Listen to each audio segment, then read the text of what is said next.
नजर डालते हैं आज के मुख्य समाचारों पर।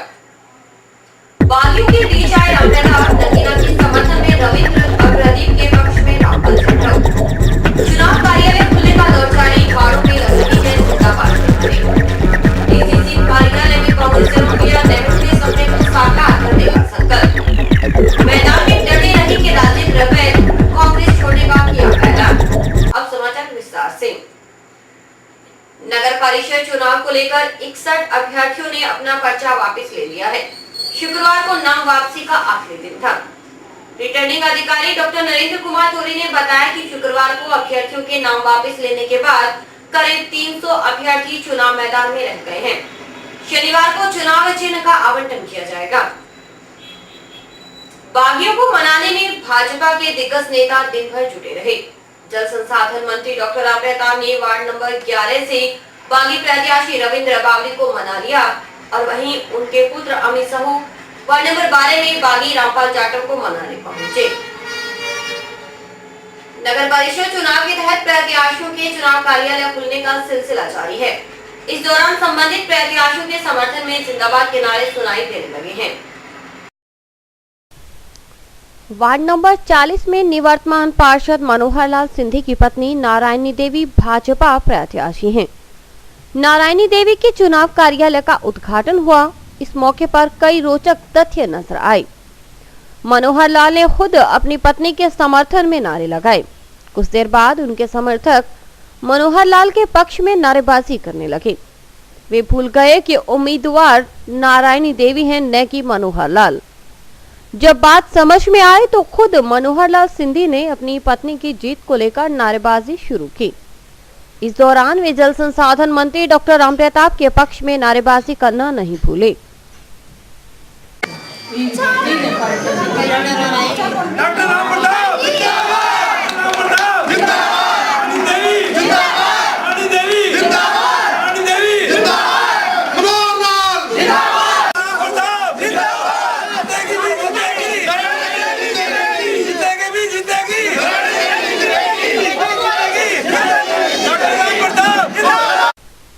वार्ड नंबर 17 में भाजपा प्रत्याशी उषा मोदी के चुनाव कार्यालय का उद्घाटन करने पहुंचे जल संसाधन मंत्री रामप्रताप और भाजपा के जिलाध्यक्ष प्रदीप बेनीवाल।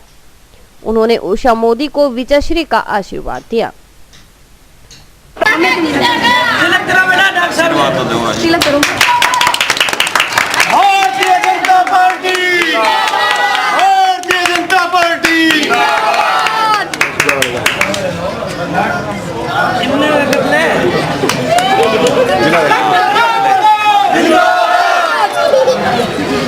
वार्ड नंबर 20 में निर्दलीय प्रत्याशी सनावर बानो ने भी अपने चुनाव कार्यालय का उद्घाटन किया।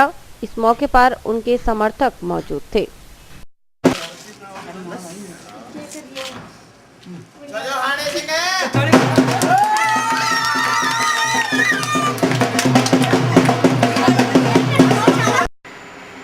कांग्रेस कार्यकर्ताओं ने डीसीसी कार्यालय में पंडित नेहरू के सपने को साकार करने का संकल्प लिया। देश के प्रथम प्रधानमंत्री पंडित जवाहरलाल नेहरू की 125वीं जयंती पर हुए कार्यक्रम में पूर्व मंत्री चौधरी विनोद कुमार और जिलाध्यक्ष सुरेंद्र दादरी आदि ने शिरकत की। डीसीसी कार्यालय में पंडित जवाहरलाल नेहरू की 125वीं जयंती मनाई गई। जिलाध्यक्ष सुरेंद्र दादरी की अध्यक्षता में हुए कार्यक्रम में पूर्व मंत्री चौधरी विनोद कुमार, पीसीसी के सचिव मनीष धारणिया, बीसीसी अध्यक्ष मनोज सैनी, गुरमीत सिंह और प्रवीण डी जैन आदि ने भाग लिया। वक्ताओं ने पंडित नेहरू को आधुनिक भारत का निर्माता बताते हुए उनके सपने को साकार करने का संकल्प लिया। 14 नवंबर 2014 को पंडित जवाहरलाल नेहरू जी की 125वीं जयंती के अवसर पर हम स्वाधीनता में उनके त्याग योगदान और उस दूरदृष्टि और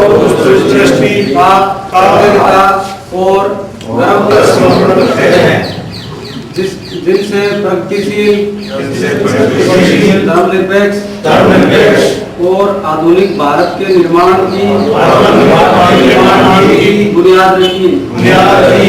हम प्रतीक्षा करते हैं कि उनके संकल्पों को पूरा करने के लिए अथक परिश्रम करते रहेंगे। हम लोकतंत्र और सामाजिक न्याय पर आधारित ऐसे बहुलतावादी समाज की स्थापना के उनके इरादों को साकार करने की कोशिशों में लगे रहेंगे, जिसमें सभी के पास समान अधिकार और अवसर हो। की 125वीं जयंती के अवसर पर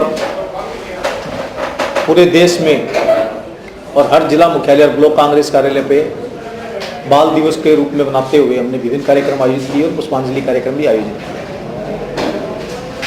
और नेहरू जी की 125वीं जयंती पे हमने सभी जिला राजस्थान के अंदर सभी जिला कांग्रेस कमेटी कार्यालयों पे और ब्लॉक कांग्रेस कमेटी कार्यालयों पे हमने लाइटिंग भी पिछले 3 दिन से कर रहे हैं और आज सभी ब्लॉक कांग्रेस कमेटियों पे भी इसी तरह के कार्यक्रम आयोजित हो रहे हैं। जिस वक्त कांग्रेस कार्यालय में कार्यकर्ता पंडित नेहरू की जयंती मना रहे थे, उसी वक्त डीसीसी कार्यालय से कुछ ही दूरी पर महामंत्री राजेंद्र वैद कांग्रेस से नाता तोड़ने का ऐलान करते नजर आए। नगर परिषद चुनाव में टिकट नहीं मिलने से खफा वैद ने कहा कि मजबूर होकर उन्हें पार्टी से अलग होने का निर्णय करना पड़ रहा है। डीसीसी कार्यालय में कोई कार्यक्रम हो और उसमें राजेंद्र वैद न हो, यह मुमकिन नहीं। लेकिन शुक्रवार को राजेंद्र वैद अपने घर पर थे और कांग्रेस को छोड़ने का ऐलान कर रहे थे, जबकि कांग्रेस कार्यालय में प्रथम प्रधानमंत्री पंडित नेहरू की जयंती मनाई जा रही थी। महामंत्री के तौर पर राजेंद्र वैद की जिम्मेदारी होती थी कार्यक्रमों का संचालन करना। आज उनकी कमी प्रत्येक कांग्रेस जन को खल रही थी। उनके उत्तराधिकारी के तौर पर रामनिवास चामरिया मंच संचालन कर रहे थे, तो दूसरी तरफ राजेंद्र वैद पत्रकारों के सामने पार्टी छोड़ने की घोषणा कर रहे थे। वैद ने कहा कि उनका पूरा परिवार कांग्रेसी रहा है और वे खुद 15 वर्षों से पार्टी में अग्रणी भूमिका निभाते आए हैं। शीर्ष नेताओं ने, हमारे जिलाध्यक्ष, यहाँ के विधायक और यहाँ से हारे हुए हमारे एमपी साहब, हारे हुए विधायक साहब, जो कमेटी के शीर्ष हमारे नेता थे, उनकी मंत्रणा हुई और सबकी इच्छा थी कि यहाँ जनरल चेयरमैन बनना चाहिए। और उन्होंने हमारे पर्यवेक्षक के सामने भावना व्यक्त की और सभी का निर्णय लेते हुए मैं और हमारे यहाँ के पूर्व मंत्री चौधरी विनोद कुमार जी और हमारे वरिष्ठ कांग्रेसी नेता कहूँ सुरेंद्र कोठारी जी, हम लोग भाटी जी के पास गए और निवेदन किया कि ये जनरल वार्ड है और इस बार वैद जी को मौका दो। सभी की भावना है, वार्ड वासियों की भावना है, इसको देखते हुए उन्होंने हमें आश्वासन दिया। सभी पर्यवेक्षकों ने ये विश्वास दिलाया कि आप जाइए वार्ड के अंदर और अपना प्रचार कीजिए। राजेंद्र वैद ने कहा कि पार्टी ने उनके साथ धोखा किया और जनरल वार्ड से ओबीसी वर्ग को टिकट दिया। इससे वार्डवासी नाराज हैं और मुझे मजबूरन चुनाव लड़ना पड़ रहा है। उन्होंने कहा कि राजेंद्र वैद कोई कीड़ा मकोड़ा नहीं कि कोई बैठा दे, वे चुनाव लड़ेंगे और जीत कर दिखाएंगे। जनरल की मैंने आज तक इतना स्नेह और प्यार नहीं देखा कि लोग, हमारे बुजुर्ग बैठे हैं यहाँ 1 बजे तक तांता लगा रहा। तो बड़ा लोगों का दुख था कि ऐसे एक करबट कार्यकर्ता, मेरे ख्याल से हनुमानगढ़ के अंदर मैं एक ऐसा हूँगा कांग्रेस का व्यक्ति जिन्होंने इतने काल में इतने पद पर रहकर कांग्रेस की सेवा की। आप लोग देखते हैं करीबन मैं हर प्रोग्राम में अगली पंक्ति में रहकर और कांग्रेस को जहाँ भी कोशिश होती है प्रचार प्रसार में या उम्मीदवार को जिताने में मैंने प्रयास किया था। कांग्रेस वाले कहते हम दिखा देंगे। राजेंद्र वैद पंचायत का उम्मीदवार है, कोई कीड़ा मकोड़ा नहीं है कि वो कोई बिठा के कोई डब्बी में बंद कर दे। समाचार अभी और भी है, देखते रहिए दिन भर की खबरें।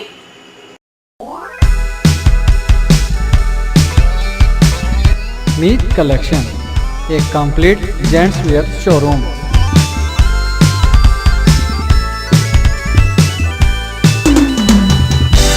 जहां पर आपको जेंट्स वेयर में रेडीमेड गारमेंट्स, इंपोर्टेड शूज, चप्पल आदि की भरपूर वैरायटी मिलेगी।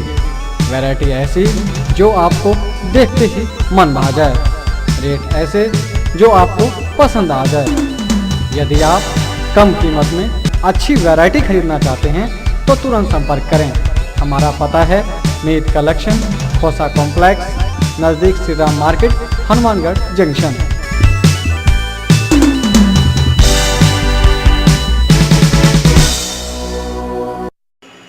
नोहर रसलाना विद्रेका में सिंचाई पानी चोरी रोकने और नहरों से सिल्ट निकालने सहित 8 सूत्री मांगों को लेकर रसलाना विद्रेका से जुड़े 28 गांव के किसान पिछले 4 दिनों से धरने पर बैठे हैं।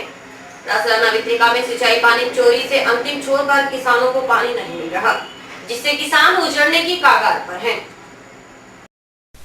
नोहर रसलाना विद्रेका से सिंचाई पानी चोरी रोकने और नहरों से सिल्ट निकालने सहित 8 सूत्री मांगों को लेकर किसान संघर्ष समिति रसलाना विद्रेका टेल से जुड़े 28 गांव के किसान पिछले 4 दिनों से धरने पर बैठे हैं, लेकिन अभी तक उनकी कोई सुध नहीं ली गई।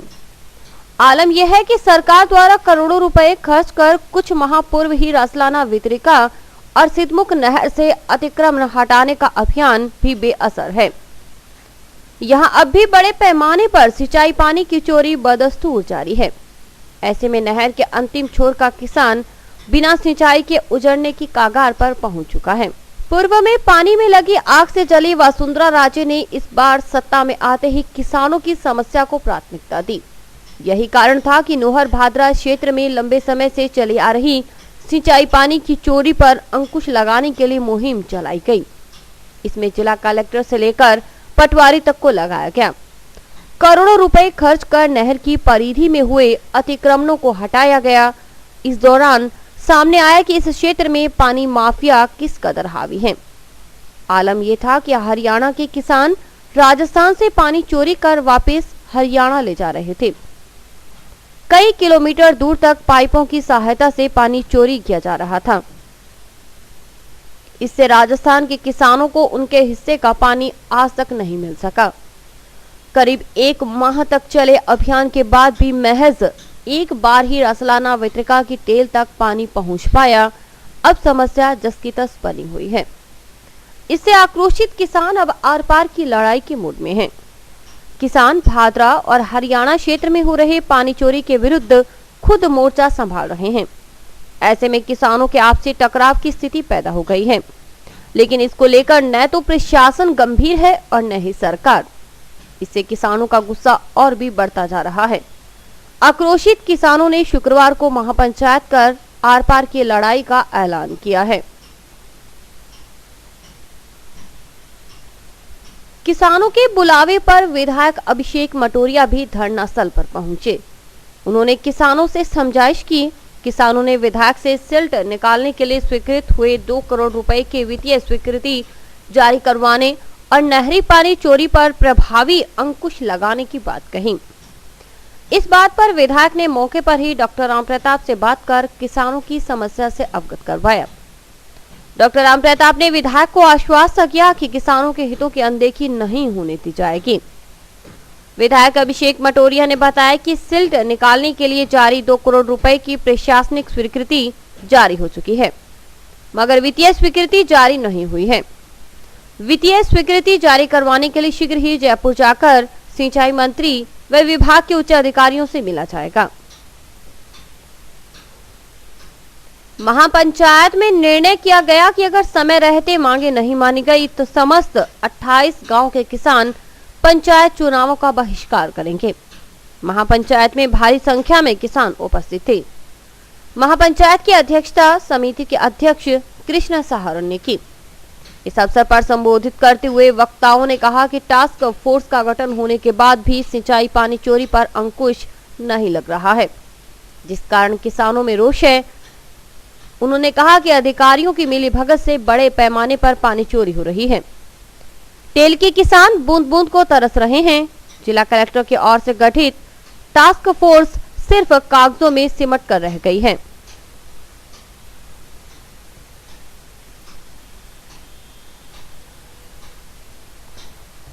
किसानों ने बताया कि भिरानी हेड पर 360 क्यूसेक पानी होने के बाद भी रसलाना वितरिका से जुड़े हजारों किसानों को एक बूंद भी पानी नहीं मिल रहा।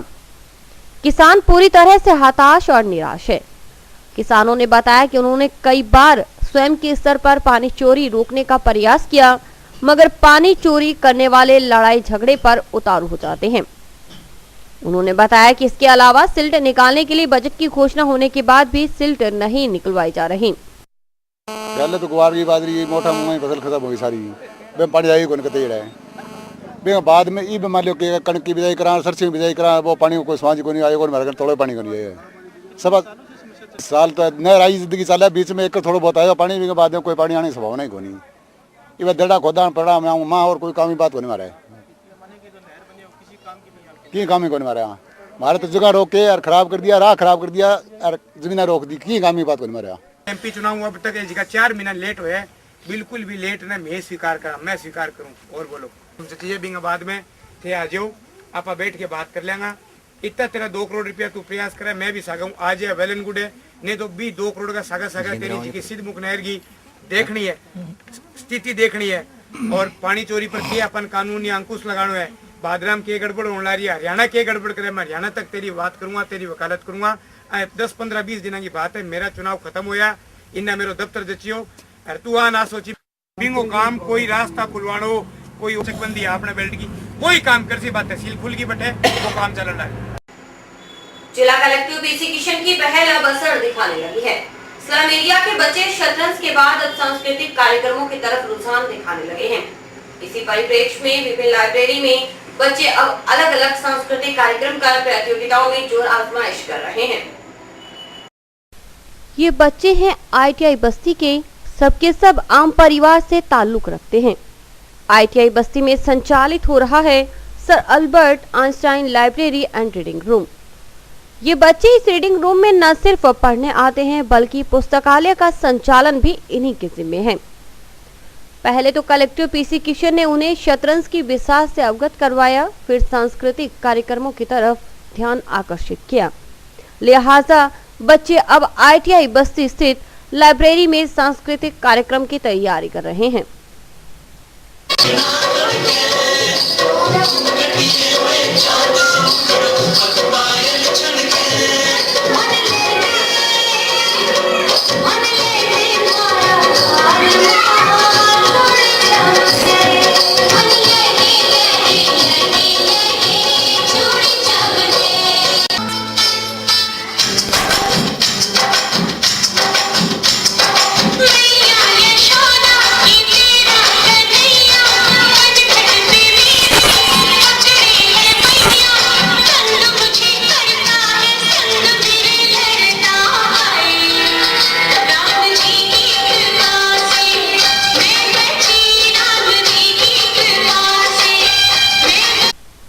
जिला कलेक्टर के निजी सहायक ब्रिजमोहन सोखल के मुताबिक चेस कंपटीशन के बाद विजेता को साइकिल भेंट की जाती थी।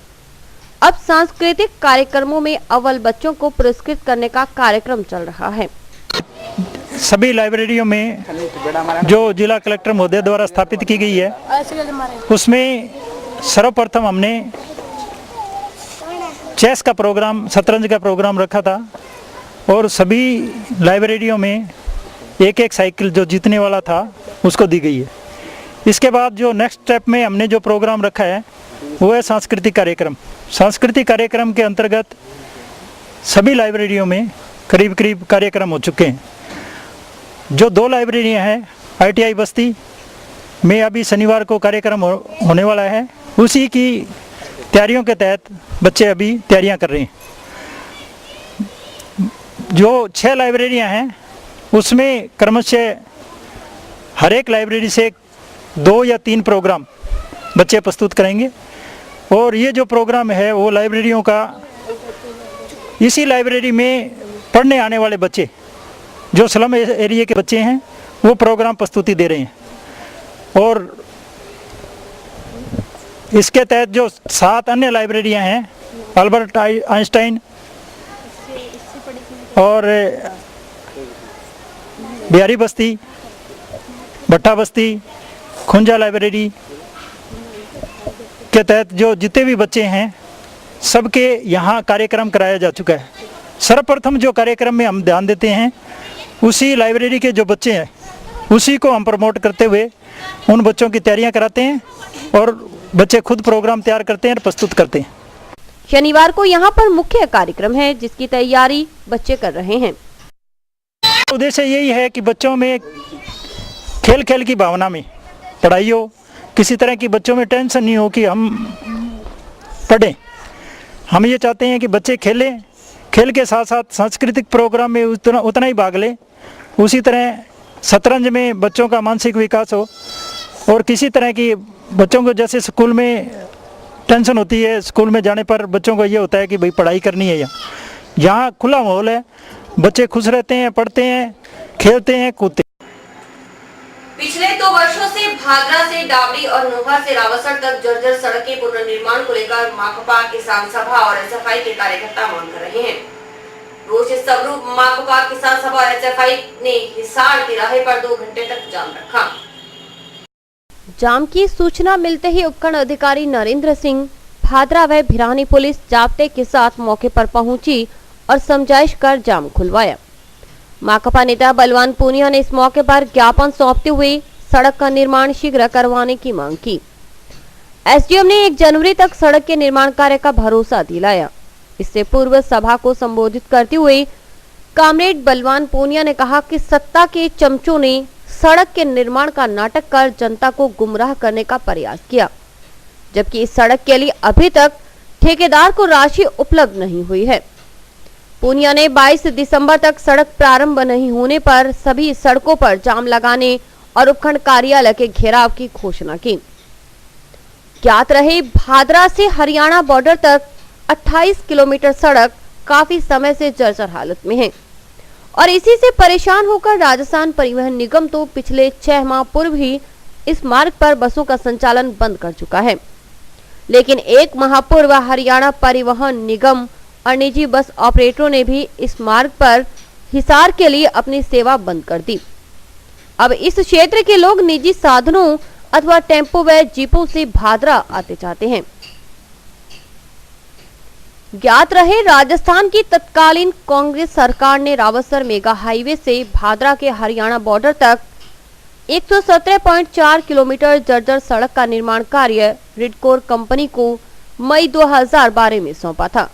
रिडकोर ने कुछ समय बाद ही प्रथम फेज में नोहर से भादरा तक 45 किलोमीटर सड़क का निर्माण कर दिया और गोगामेडी से पहले टोल टैक्स लेने को नाका भी तैयार कर दिया, परंतु नियमानुसार 80% सड़क निर्माण कार्य पूरा नहीं होने से टोल नहीं ले सके।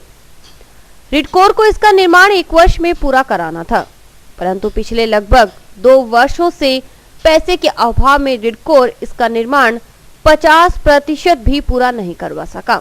हालांकि राजस्थान सरकार इसके लिए बजट स्वीकृत कर चुकी है, परंतु अभी तक रिडकोर को राशि उपलब्ध नहीं होने से इसका कार्य प्रारंभ नहीं हो सका है। भादरा से डाबड़ी रोड को लेकर के और नोर से रावसर रोड को लेकर के, जिसको मोटे तौर पर डाबड़ी से रावसर सड़क के निर्माण की बात को लेकर पिछले 2 साल से मार्क्सवादी कम्युनिस्ट पार्टी आंदोलन कर रही है। इस चरण में नोर और भादरा के बीच सड़क पिछले आंदोलनों के दबाव में सरकार ने बना दी, लेकिन भादरा से डाबड़ी और नोर से रावसर सड़क अभी पेंडिंग पड़ी है। उसको लेकर के पिछली 22 सितंबर को हमने चक्का जाम का प्रोग्राम रखा था और यही चक्का जाम हमने किया था। लगभग 3 घंटे तक चक्का जाम रहा। उससे पहले भाजपा की सरकार के प्रतिनिधि आए और उन्होंने ड्रामा किया कि हमने सड़क का निर्माण कार्य शुरू कर दिया है। बड़े बड़े अखबारों में विज्ञापन भी दिए, बड़ी बड़ी विज्ञप्तियां आई और जेसीबी से काम शुरू किया, लेकिन वो महज कोरा ड्रामा था। जो ड्रामा, जो झूठ झूठ उन्होंने चुनाव में बोली वो झूठ जनता के बीच चुनाव के 9 महीने के बाद भी बोल रहे हैं। आज फिर वो झूठ साबित हुई है। जनता ने उस झूठ के खिलाफ लगभग 2 घंटे तक इस मार्ग को जाम रखा है और एसडीएम प्रशासन ने इस बात को स्वीकार किया है। उसने ये कहा है कि ये सड़क का पैसा अभी तक राजस्थान की सरकार ने रिलीज नहीं किया। इसका बजट मंजूर हो चुका है, लेकिन बैंकों का लोन सैंक्शन होने में 1 महीने का टाइम लगेगा। 15 दिसंबर तक बैंकों से लोन सैंक्शन होगा और लगभग 1 जनवरी को इसका कार्य शुरू होगा। राशि आवंटन हो चुकी है सर इसके लिए? हाँ, राशि आवंटन हो चुकी है, सिर्फ लोन सैंक्शन होना है जो 15 दिसंबर तक हो जाएगा। क्या कहते हैं कितने टाइम में काम पूरा करते हैं? नहीं, वो तो टाइम कितने में पूरा होगा ये तो रेडको ही बता सकते हैं इस बारे में। और अभी वक्त है हेडलाइंस का।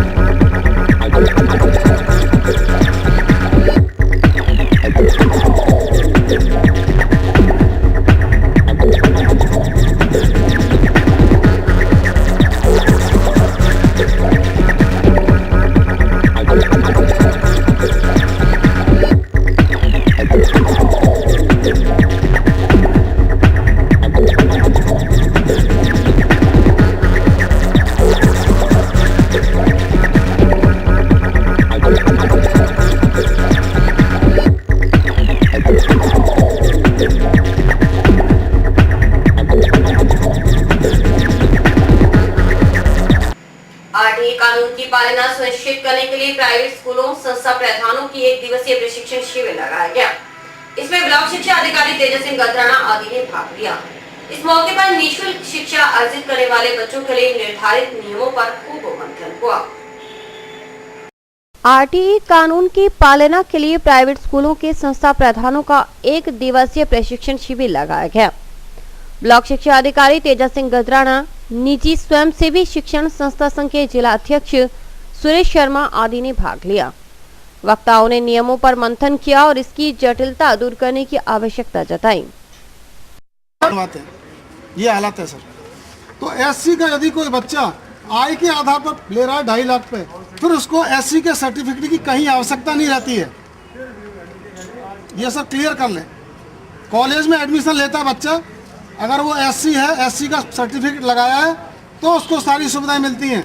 यदि वो एससी का सर्टिफिकेट नहीं लगाता तो वो जनरल में मान लिया जाता है और जनरल के साथ जो नियम लागू होता है वो उसके साथ लागू होता है। ठीक है। हाँ, ये सर एक बात मेरे को भी हुआ कि आपने लचीलापन दिया और लिया, इसके लिए धन्यवाद। ऐसी चीज़ें और आप जो ये जो चीज़ बता रहे हो ना, ये हमारे पास गाइडलाइन में होगी। और आप ये कह रहे हो कि 2.5 लाख है तो उसको एससी की जरूरत नहीं है, और नहीं तो आप लोग इतना करके और आरटी के जो भी अधिकारी जब इतना आप कर रहे हैं ना, तो उस तरह से अगर कोई रिलैक्सेशन है तो मूल जो विभाग है उनसे आप इन रिटर्न जो है दिलवा दोगे, वो चीज़ मान लें अपने लेवल में। ये तो नहीं, आप ये कह रहे हो ना कि इसको कहीं जरूरत नहीं है। हनुमानगढ़ ब्लॉक के लगभग 110 विद्यालयों के जो उच्च प्राथमिक विद्यालय हैं उनके संस्था प्रधान और हमारे जो जितने अधिकारी लगाए हुए हैं स्थापन दल अधिकारियों का आरटी के पुनर्बंधन के लिए 1 दिन का प्रशिक्षण आयोजित किया गया है। इस प्रशिक्षण के बाद सभी जो हमारे अधिकारी हैं वो स्कूलों में जाएंगे, प्राइवेट स्कूलों में, और वहां पर संस्था प्रधान से मिलकर उनका स्थापन करेंगे और 29 तारीख तक ये स्थापन करके उनको जो है वेबसाइट पर अपलोड करेंगे और उसके बाद जो है इनका भुगतान की प्रक्रिया शुरू होगी। देश के प्रथम प्रधानमंत्री पंडित जवाहरलाल नेहरू की 125वीं जयंती बाल दिवस के रूप में उत्साह से मनाई गई। इस अवसर पर स्कूलों में कई तरह के कार्यक्रम हुए। बच्चों के बीच रंगोली, खेलकूद, भाषण आदि प्रतियोगिताएं करवाई गई। हिमगिरी कॉन्वेंट स्कूल में बाल दिवस उत्साह के साथ मनाया गया। इस मौके पर विभिन्न कार्यक्रम हुए और प्रतियोगिताएं आयोजित की गई। बच्चों के बीच दौड़ आदि प्रतियोगिताएं करवाई गई। इस अवसर पर बच्चों को बाल दिवस के बारे में भी बताया गया। हम चाचा नेहरू का जो जन्मदिन है वो बाल दिवस के रूप में मना रहे हैं। इस उपलक्ष्य में हमने स्कूल में स्पोर्ट्स का आयोजन किया है। नन्हे बच्चे स्पोर्ट्स एक्टिविटी बहुत ज़्यादा पार्टिसिपेट कर रहे हैं। आज हमारे स्कूल में जैसे spoon race, simple race, jump race, hurdle race, इस तरह की स्पोर्ट्स एक्टिविटी का आयोजन किया गया है। ये स्पोर्ट्स की एक्टिविटी, करिकुलर एक्टिविटीज़ जो हैं बच्चों को मोटिवेट करती है स्टडी के लिए भी, बिकॉज सारा दिन स्टडी करते बच्चे परेशान हो जाते हैं, तो मोटिवेशन से उन्हें स्पिरिट मिलती है। टाइम्स पब्लिक स्कूल में भी बाल दिवस पर कई तरह के कार्यक्रम हुए। बच्चों के बीच म्यूजिकल चेयर, स्पून रेस, दौड़ आदि प्रतियोगिताएं करवाई गयी। प्रतियोगिता के विजेता प्रतिभागियों को सम्मानित भी किया जाएगा।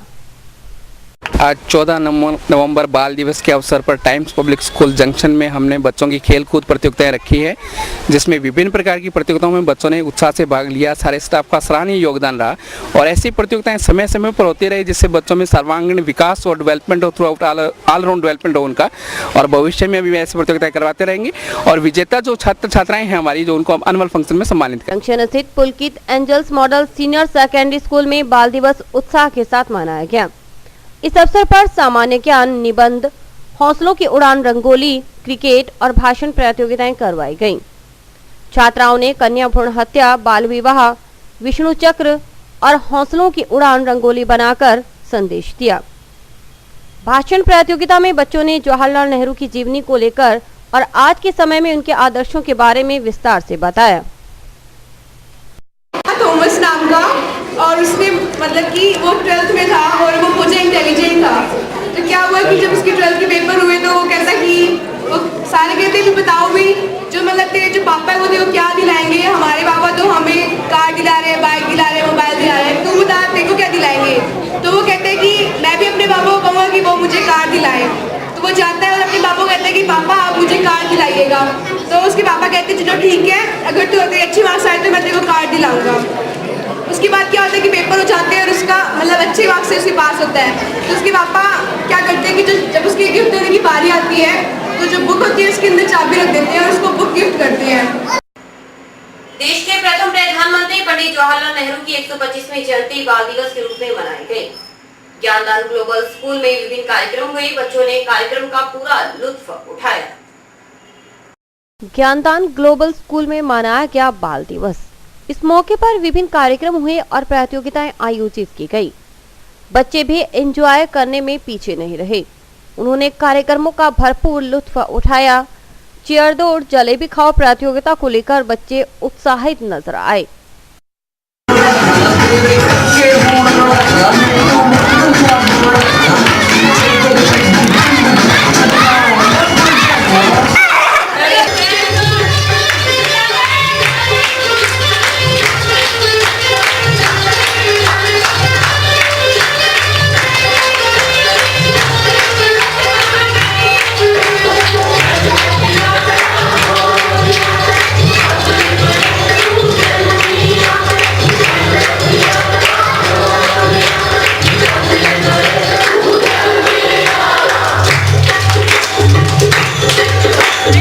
आज हमारे ज्ञानदान ग्लोबल स्कूल में बच्चों के लिए उपलक्ष्य में काफ़ी कुछ नई चीज़ें हम लोगों ने की हैं। बच्चों के लिए फेट किया है। बच्चों को अलग अलग क्लासेस के लिए अलग अलग गेम्स हैं जिसमें बच्चे बहुत ज़्यादा एंजॉय कर रहे हैं। बच्चों को फ्री हम लोग खाने पीने का अरेंजमेंट किया हुआ है। बच्चों के लिए हम लोगों ने उनको एक सरप्राइज़ दिया है। ये दिन बच्चों के लिए है, इसलिए हम लोगों ने बच्चों के ही लिए सारा कुछ मनोरंजन का किया हुआ है। आज चिल्ड्रंस डे सेलिब्रेट हो रहा है ज्ञानदान ग्लोबल स्कूल में, तो इसके अंदर बच्चों के लिए हमने ये गेम्स रखे हैं जिसमें जलेबी गेम है, जलेबी रेस है और म्यूज़िक डांस है, पेपर डांस है और म्यूज़िकल चेयर है। काफ़ी गेम्स है अलग अलग स्टैंडर्ड के अकॉर्डिंग। नर्सरी क्लास से 3rd क्लास तक के स्टैंडर्ड के अकॉर्डिंग अलग अलग गेम रखे हैं हमने। बैलून ब्लास्टिंग है छोटे बच्चों के लिए, बच्चे एंजॉय कर रहे हैं। आपको और इसी के साथ समाचार समाप्त हुए। रोजाना देखते रहिए समाचार। नमस्कार।